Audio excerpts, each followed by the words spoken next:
प्रेमदीप नागरी सहकारी पतसंस्थेची वार्षिक सर्वसाधारण सभा खेडीमेडीच्या वातावरणात संपन्न. याबाबत वृत्त असे की धुळे शहरातील बडगुजर प्लॉट, पारोडा रोड, धुळे येथील प्लॉट नंबर 32 येथील प्रेमदीप नागरी सहकारी पतसंस्थेची आज 29वी वार्षिक सर्वसाधारण सभा खेडीमेडीच्या वातावरणात संपन्न झाली.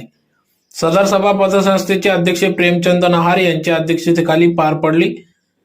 तर यावेळेस उपाध्यक्ष रमेश मुसळे, सेक्रेटरी संचालक विजय ठक्कर, स्वप्नील नहार, सौ शोभा मुसळे, सौ स्वप्नाली नहार, महेंद्र भानुशाली, जितेंद्र भंडारी, व्यवस्थापक सुरेशचंद्र ललवानी यांच्या उपस्थितीत सदर ही बैठक वार्षिक सभा पार पडली.